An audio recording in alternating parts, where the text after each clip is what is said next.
हम क्या मान के चलें कि जिसके पास कम पैसा है अब वो एयर कंडीशन में चलने के काबिल नहीं है?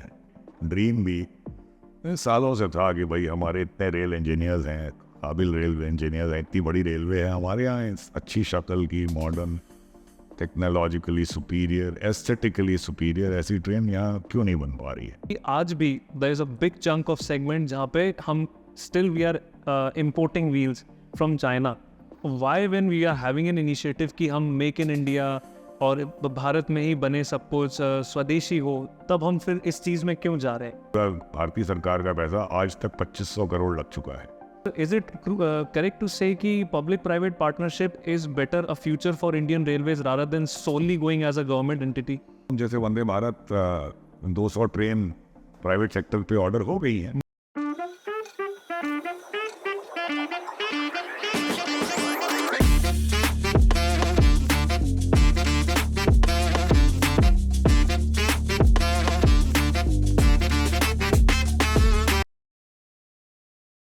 जैन सर, सबसे पहले तो सर मैं शहजाद एंड रजत आपका ट्रियो टॉक्स में स्वागत करते हैं।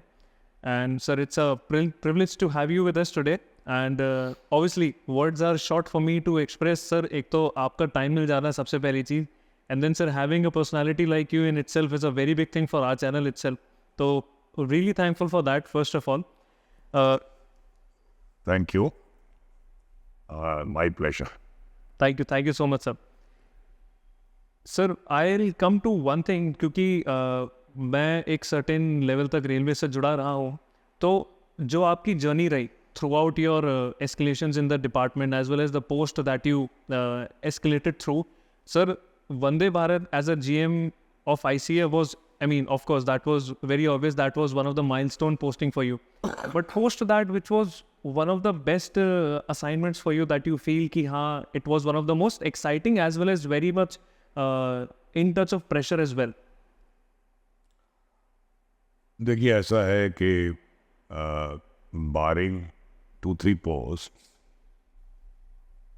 which I'll not name, every job has been a learning experience and exciting. So it'll not be very correct for me to say कि कौन सा वाला इतना अच्छा था या बुरा था।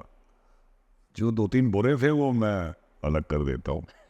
उसके अलावा you start as an assistant engineer, Right. which is just a learning period, because actually when you come into service after your training, you practically know nothing. Right. At least I knew nothing. So it's a great learning experience. So learning का भी अपना मजा है. You have to be a little humble to learn. True. So that's also a learning as well as humbling experience, that आपको कितना कम पता है और इतने काबिल लोग हैं रेलवे में जिनको इतना पता है. So that's a beginning. Then you command a certain domain in a division, then later in a workshop, which I did for 10-11 years. After that, I got a posting in RDSO here in Lucknow, which was also a very rewarding time because it gave you a lot of freedom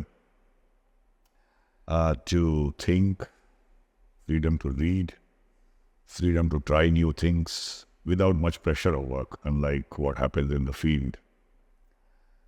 So that 9 years in RDSO was very rewarding, and personally kind of built what I am as an engineer. As an engineering manager, I would say, not an engineer. Then I also spent some time in diesel locomotive works as chief design engineer, which was also very fulfilling because we made some very path-breaking diesel locomotive designs. In RDSO, I was in the motive power directorate. We dealt mainly with locomotives, mainly diesel locomotives, but parts of electric locomotives also. Then comes a stage where you go for general management as additional divisional railway manager, and later as divisional railway manager, where all aspects of railway working operational is in your domain. And obviously it's challenging but quite enjoyable also. Then I was fortunate to also get a 3 years assignment abroad as the Minister of Railways. Basically, it's advisor of railways in embassy. So we're there, वहाँ पे दूसरे rail systems का, developed rail system का, दूसरी companies का अच्छा exposure होता है, तो वो भी मुझे मिला. फिर then I headed the wheel factory in Bangalore, and then general manager of Integral Coach Factory was the last assignment. So all these assignments which I listed right now have been pretty exciting. All of them have been learning experiences, and then you live and learn, and there's no other process to learn, I would think, unless you are exceptional.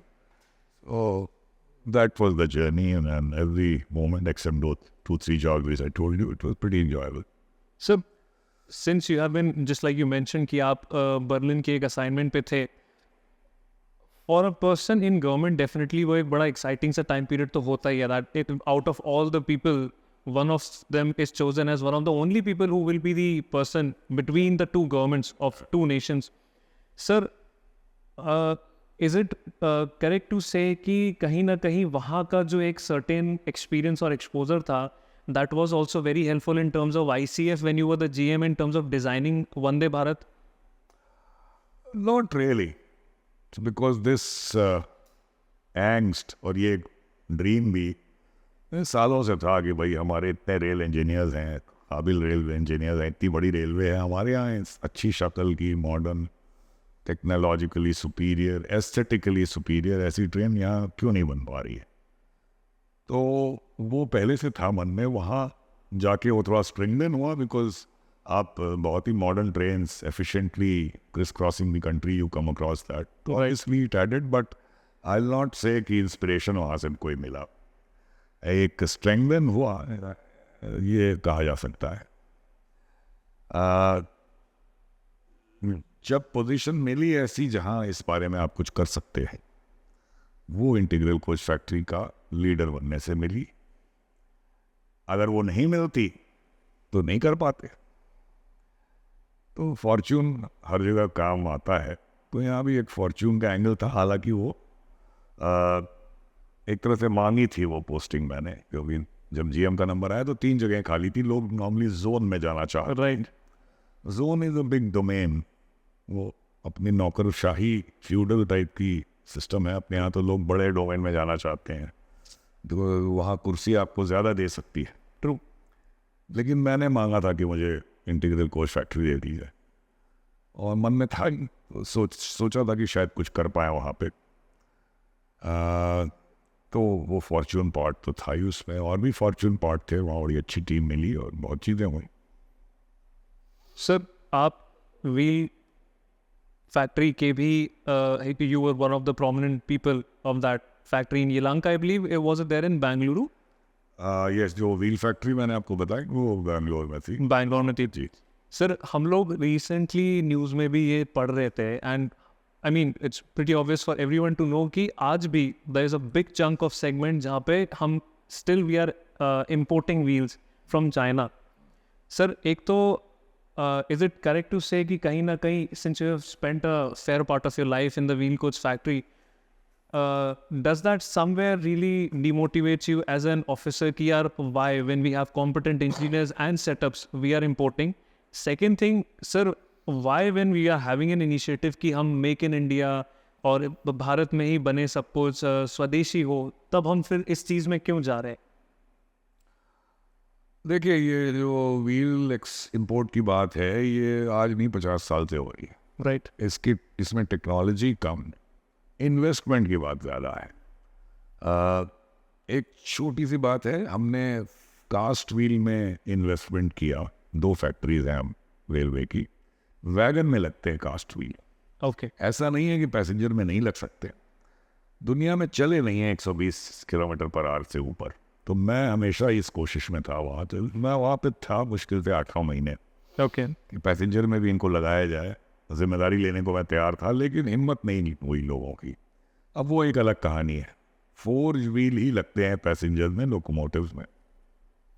उसकी capacity buildup नहीं हुई. केवल Durgapur steel plant बनाता है, जो कि railway की requirement पूरी नहीं मीट कर पाता है. तो ये हमेशा से इम्पोर्ट होते रहे हैं.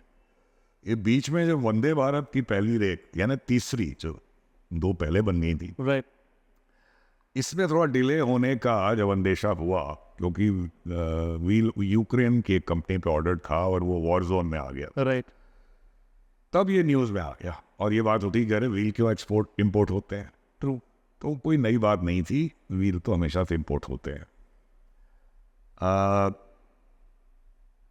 और ऐसा नहीं कि चाइना से ही होते हैं, चाइना है, रशिया है, यूरोप है, सबसे होते हैं। चाइना चूंकि सबसे कम रेट कोट करता है तो चाइना पे ज़्यादा ऑर्डर जाते हैं। 2013 में यही सब देखते हुए एक व्हील प्लांट लगाया गया था रायबरेली में। राइट। 2013 में सैंक्शन हुआ था, वो लगते लगते कई साल लग गए, bureaucracy. I guess 2017 is it was somewhere जहाँ पे वो कमीशन हुआ था। नहीं, वो कमीशन नहीं हो पाया और कोविड आ गया, फिर कोविड का बहाना Yeah, right. लोगों को। हाँ, राइट, भारतीय रेल की तरफ से भी कोई मीनिंगफुल सपोर्ट नहीं मिला। वो दो मिनिस्ट्री, वो स्टील मिनिस्ट्री के अंडर में है, RINL का प्लांट है। राइट, भारतीय रेल अपने दिमाग से चलता रहा। हालांकि पूरा भारतीय सरकार का पैसा आज तक 2500 करोड़ लग चुका है और आज भी वो प्लांट अपनी कैपेसिटी से बहुत कम। प्रोडक्शन पे। तो बड़ी दुखद कहानी है वो भी कहानी दुखद चल ही रही है। फिर बात हो रही है कि उसको हाइव ऑफ कर दिया जाए और तरह तरह की बातें हैं। इसी बीच में रेलवे ने जब ये बैड पब्लिसिटी हुई कि व्हील क्यों इंपोर्ट करना पड़ता है, तो इन्होंने एक प्राइवेट सेक्टर के लिए, प्राइवेट या पब्लिक जो भी हो, एक टेंडर निकाला कि एक 80,000 व्हील का प्लांट और कोई सेटअप करे। और वो टेंडर निकाल के ऑर्डर भी हो गया है Titagarh plus Ramakrishna Ford Right. के कंस्ट्रक्शन को। वो अच्छा मूव था बिकॉज ये प्राइवेट सेक्टर की एफिशिएंसी उसमें आएगी और वो बहुत जल्दी प्लांट चालू हो जाएगा। मुझे तो लगता है कि 2025 में वो प्लांट चालू हो जाएगा। तो अब ये 80,000 और वो कैपेसिटी 80,000 से ज़्यादा की लगाएंगे क्योंकि वो एक्सपोर्ट भी करना चाहते हैं। राइट, तो एक सिचुएशन पैदा होगी कि DSP रेलवे के अपने 2 प्लांट हैं, कास्ट व्हील ही सही, RINL भी लुढ़कता हुआ कहीं पहुंचेगा और ये प्लांट एक प्रॉस्पेक्ट है कि देश में इतनी कैपेसिटी हो जाए कि हम एक्सपोर्ट का भी सोच सकें। अभी तो मैं ये देखता हूँ इसकी पॉजिटिविटी। अब वो RINL के प्लांट का जो बुरी तरह डील किया गया वो तो एक नेगेटिविटी है ही, पर अब वो that is past. Shakespeare has said that the past is prologue, but यहाँ शायद ऐसा नहीं है। अभी भी शायद जो करना चाहिए वो नहीं कर पा रहे हैं या वो करने की हिम्मत नहीं है। आप सोचिए 2500 करोड़ लग चुका है तो इस प्लांट का आप क्या करें? हाइव ऑफ करेंगे तो कोई 2500 करोड़ नहीं देगा, ट्रू, कम में देंगे तो एलिगेशन आएंगे कि आपने इसमें कोई छेड़ाफरी कर ली, तो वो सरकार भी फंसी हुई है। अब यही रास्ता है कि किसी तरह इसको एफिशिएंटली चलाया जाए। कई रास्ते हैं उसमें, अभी बात उस पर नहीं करेंगे, लेकिन देश के हित में है कि ये दोनों प्लांट जो नया आने वाला है और जो RINL का है, ये अपनी कैपेसिटी पे काम करें और देश जो है व्हील्स के मामले में आत्मनिर्भर हो जाएगा। ट्रू। आई बिलीव सर वो सेंटिमेंट को भी मेंटेन करेगा, क्योंकि सर एक चीज़ तो फैक्ट है that public private partnership whenever it comes into act, not only it brings quantity, वो सर क्वालिटी भी लाता है। बिकॉज कहीं ना कहीं that vendor as a private partner wants that they just don't stop getting business, their business exponentially expands. तो मतलब sir, is it correct to say कि public private partnership is better a future for Indian Railways rather than solely going as a government entity? नहीं, more and more private sector investment definitely. अब वो किस mode से आएगा ये debatable है कि रेलवे की कहानी PPP की अगर मरहावड़ा और ये माधेपुरा का प्लांट छोड़ दें, वो भी ट्रू मीनिंग में PPP नहीं है, सॉरी PPP नहीं, PPP नहीं है। वो लैंड रेलवे का लगा है, बाकी इन्वेस्टमेंट जो वेंडर है उसका, और वो इन्वेस्टमेंट भी एक तरह से एश्योर्ड ऑफ टेक है उसमें। तो वो कोई FDI भी उसको कहना गलत है, बिकॉज वो जितना पैसा लगता है वो फिर आपको वापस लीज करता है वो। ट्रू। तो खैर वो मॉडल सक्सेसफुल कहा जा सकता है। इसके अलावा हबीबगंज स्टेशन एक PPP में बना। राइट, राइट, इसके अलावा मुझे नहीं कोई ख्याल आता रेलवे में कोई भी PPP प्रोजेक्ट सक्सेसफुल हुआ है। एक इन्होंने प्राइवेट ट्रेन्स ऑपरेशन का ट्राई किया था, राइट, वो बुरी तरह फेल हुआ। तेजस का। अच्छा, फेल होने के कारण ये है कि एक तो to be over cautious and keep the contract totally skewed in favour of railways और गवर्नमेंट। तो प्राइवेट सेक्टर से जो आ रहा है वो कोई चैरिटी करने तो नहीं आ रहा, बिल्कुल, उसकी साथ एम्पैथेटिकली आप डील करेंगे, कॉन्ट्रैक्ट पेपर उस हिसाब से बनाएंगे तो सक्सीड करेगा। ये भी नहीं होना चाहिए कि प्राइवेट सेक्टर कोई विंडफॉल प्रॉफिट उठा सके। तो ये दोनों को चीज़ के बीच में एक मॉडल चाहिए जिसमें विन विन हो, लेकिन किसी के लिए बहुत खराब या बहुत अच्छा ना हो जाए। तो वो एक टाइट रोप वॉक है, उसमें अभी तक तो भारतीय रेल का रिकॉर्ड बहुत बुरा रहा है। तो मैं ये कहूँगा कि private investment is definitely welcome. हम जैसे Vande Bharat 200 train private sector पे ऑर्डर हो गई हैं, आई वेलकम दैट।